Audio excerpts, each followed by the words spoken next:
It's time for a little heart-to-heart chat, just you and me for a few moments. You're listening to the PHEC podcast, episode 368. The field of public health is so broad, overlapping multiple industries. With epidemiology at the core of public health, there are an unlimited number of ways to target specific populations, health conditions, environmental issues, and causes that matter most to you. My name is Dr. Huntley, and I'm the host here on the Public Health Epidemiology Conversations podcast. I'm an epidemiologist, consultant, and entrepreneur with over 20 years of experience in healthcare and public health. On this podcast, my guests and I engage in conversations that demonstrate the importance of public health and epidemiology across a variety of industries, helping you think outside the box and inspire greater positive impact in communities around the world. Now, let's dive into the topic of this brand new episode. Greetings, everyone, and thank you for joining me on this episode. This episode will just be a very brief one. I wanted to attempt to express a few thoughts with you as I am finding myself on this new journey of grief that's kind of triggered a older journey of grief. But many of you have received an email from us or seen a social media post by now about the tragic accident that took the life of my stepson. And I want you to know how much I appreciate all of you. So many of you have poured out to me and my family in a number of ways, and it has made such a difference. And it's important to me that you know that. As I'm sitting here now, I pulled up my LinkedIn. We created a post across our social media platforms, and I included it on my personal LinkedIn and my personal Instagram account. My personal LinkedIn, of course, you all know that that's a primary platform for us. So I have far more connections there. And I picked out some photos of me and Nick together and my family. I mean, Nick and my daughter were the youngest of all of our kids. So whenever we traveled, it was usually those two. My boys were already adults and usually didn't go on our family vacations like that. So I just wanted to show you all a little bit of a timeline of Nick as a little boy. And then the most recent photo is that I have with him is when he graduated high school last year, but we just celebrated his 19th birthday with him a few months ago. It's, I did not give birth to him, bring him into the world, but he's very much one of my babies. And it was, to say it was difficult is not even doing it justice. Nobody's prepared for anything like that. It's like the last thing any parent wants to do. And it's just life gives us things that we have to deal with. We have to process in journeys we have to pivot on that we don't ask for sometimes. And, yet we have to figure out how to navigate it, right? I just know that for somebody who I'm usually thinking about how I can support someone else or giving to someone else or doing something for someone else, that's me.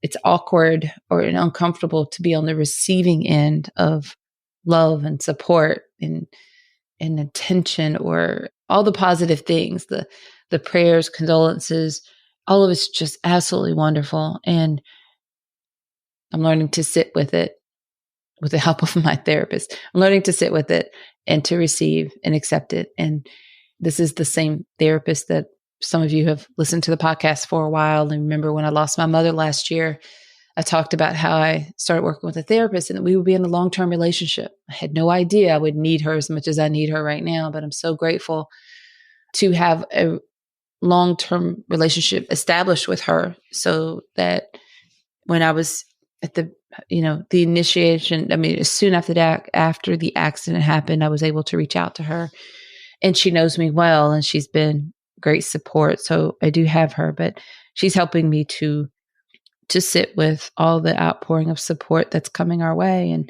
and loosen my, I guess there's this need sometimes and a lot of you who are in leadership roles, or if you're the one making the decisions, often you understand what I'm about to say. People often are waiting for me to make a decision or to tell them what to do or to tell them what I need or what's next.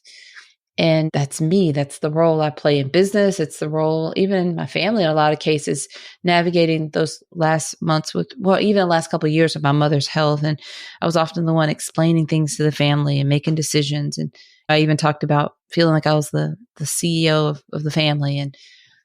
But this situation, this time around, I had no idea what I was doing. So people constantly say, I don't know what to say, or I don't want to know what to do. And sometimes they wouldn't do anything. And I get it. We were kind of heavy. How do you approach us? But my family, a lot of people are used to me saying what I need or telling what to do. So it's like, if you need anything, let us know. I'm like, I have no idea what I need.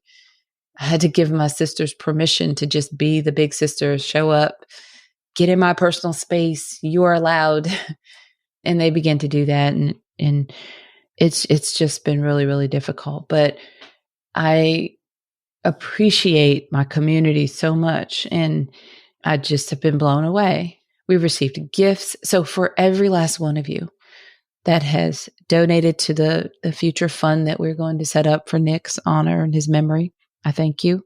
For every one who has sent me a text message, a direct message, a phone call, emails, cards. I didn't even think people really sent physical cards anymore, but every day, even to this day, we still get a handful of cards in the mail. And all of that means so much to us. We've received gifts, flowers, just people have been expressing in so many different ways, their condolences. And it's just been really, really nice. So sitting here looking at my personal LinkedIn account, there's 462 individual comments on the post where I shared photos with me and Nick and the announcement of the tragedy. And I have not yet read through them, but I promise you, I'm looking forward to reading them. I'm going to read every single one of them. I can't type a response to all because I'll feel bad if I respond to some and don't respond to all. So I'm going to put a reaction, a heart or some kind of reaction so that I've received your message. And to me, this represents a hug.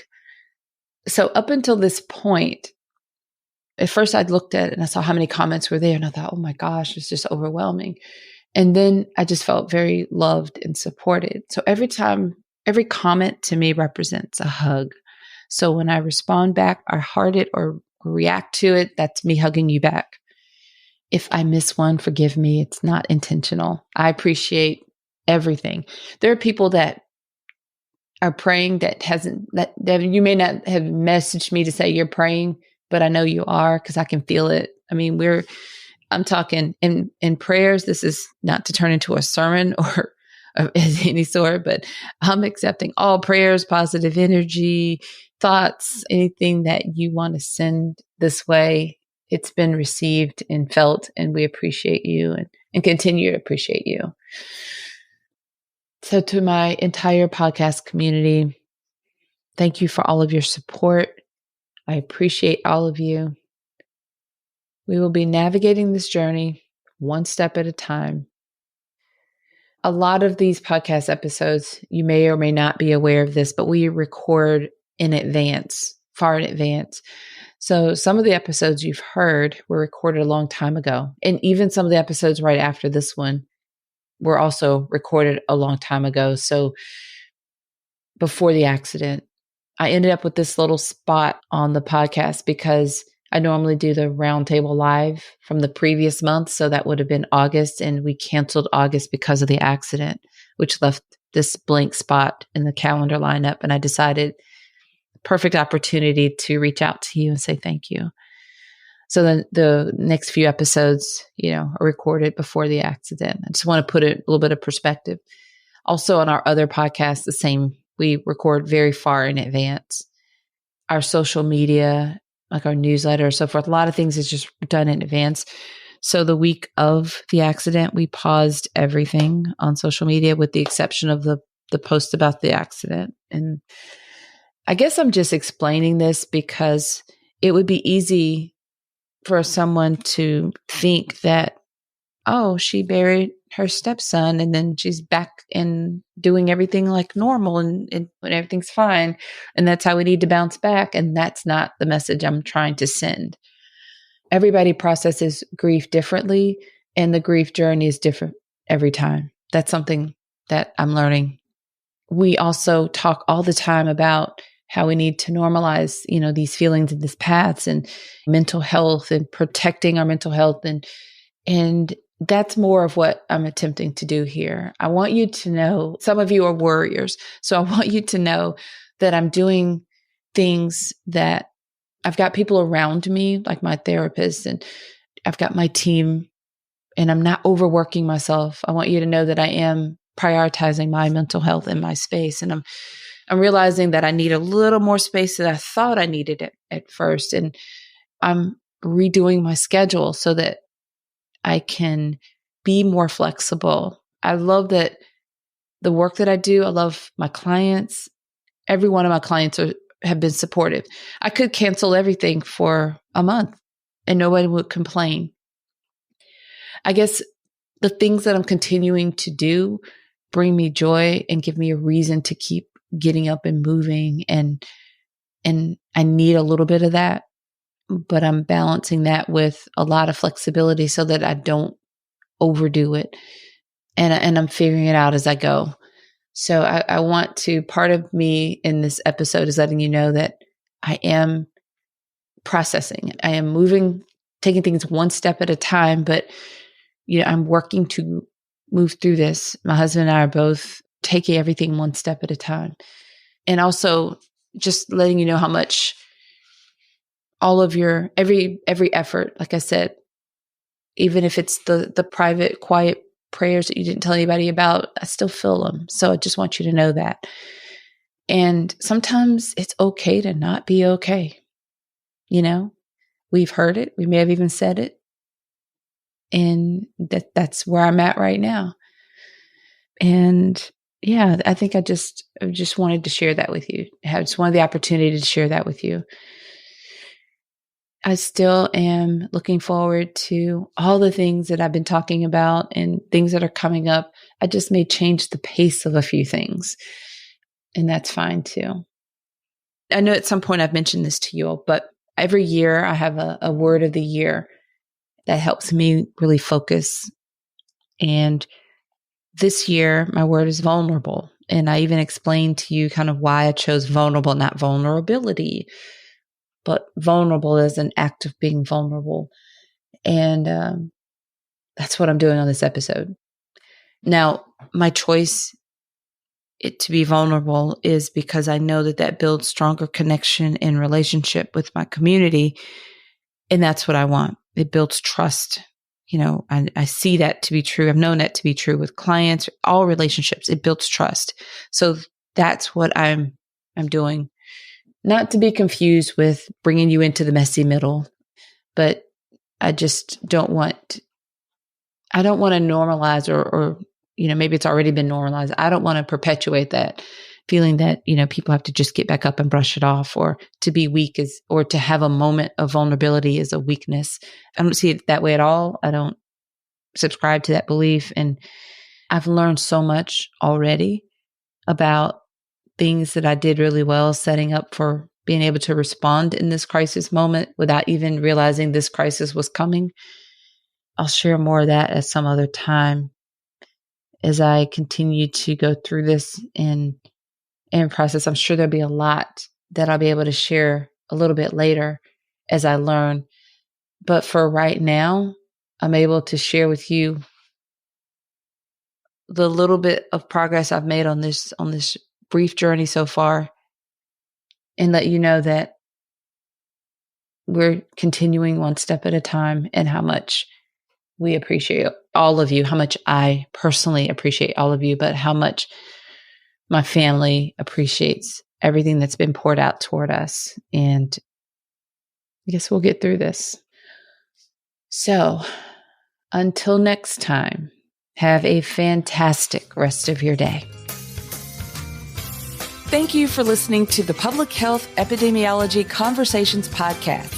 Visit phecpodcast.com to find the show notes for each episode and to learn how to work with me.